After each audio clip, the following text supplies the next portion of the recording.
اس کے بعد عمران محمد۔ السلام علیکم ورحمۃ اللہ وبرکاتہ۔ وعلیکم السلام ورحمۃ اللہ وبرکاتہ۔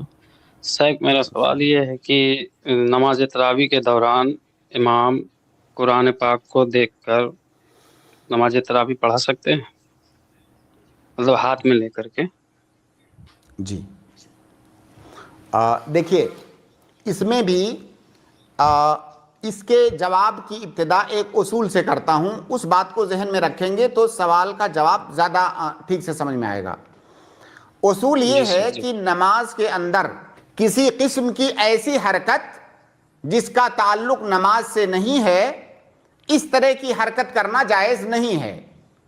اگر حرکت کثیرہ ہے تو نماز ہی باطل ہو جائے گی، اور اگر تھوڑی حرکت ہے، خفیف اور قلیل حرکت ہے، تو یہ مکروہ ہے۔ لیکن اگر نماز کے اندر حرکت کرنے کی ضرورت ہو، کم کی یا زیادہ کرنے کی، اگر ضرورت ہو حرکت کرنے کی تو حرکت کیا جا سکتا ہے، اور حرکت کرنے کی اصل ضرورت کی بنیاد پر حرکت کرنے کی اصل ہماری شریعت میں ثابت ہے۔ جیسے اللہ کے نبی صلی اللہ علیہ وسلم جوتا پہنے ہوئے تھے جس میں گندگی لگی ہوئی تھی، نماز کے دوران جب فرشتے نے بتایا تو آپ نے جوتا اتار دیا۔ کیا جوتا اتارنا یہ نماز کی حرکت ہے؟ یہ نماز سے باہر کی حرکت ہے، لیکن اس کی ضرورت تھی تو اللہ کے نبی صلی اللہ علیہ وسلم نے اس کو کیا، اللہ کے نبی صلی اللہ علیہ وسلم نے وہ حرکت کیا۔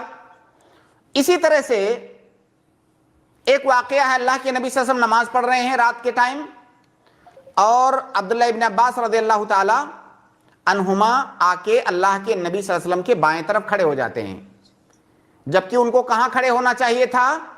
دائیں کھڑا ہونا چاہیے تھا، کیونکہ امام بائیں ہوتا ہے۔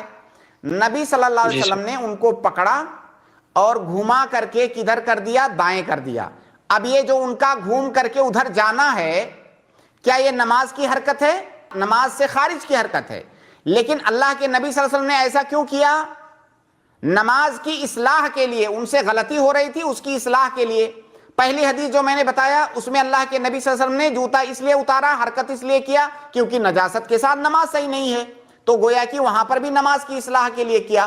اب نماز کی اصلاح کے لیے یا ایسی کوئی ضرورت ہو، جو انسان کی اپنی ایسی کوئی ضرورت ہو جس میں مضطر ہو حرکت کرنے کے لیے، تو وہاں پر وہ حرکت کر سکتا ہے۔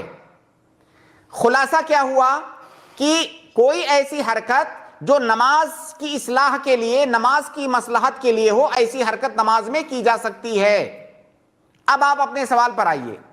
آپ نے کہا کہ کیا امام نماز میں مصحف دیکھ کر کے تراویح پڑھا سکتا ہے کہ نہیں پڑھا سکتا؟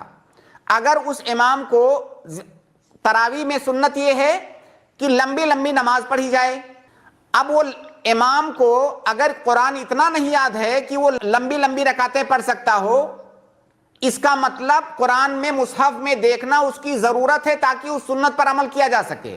اب وہ آدمی قرآن میں مصحف میں دیکھ کر کے تراویح پڑھا سکتا ہے، لیکن اگر کسی کو قرآن یاد ہے تب اس کی ضرورت نہیں ہے مصحف میں دیکھنا، تب وہ مصحف میں نہیں دیکھے گا۔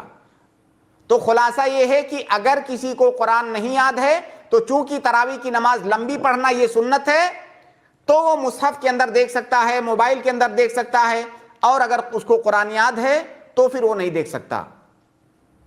جی جی شکریہ۔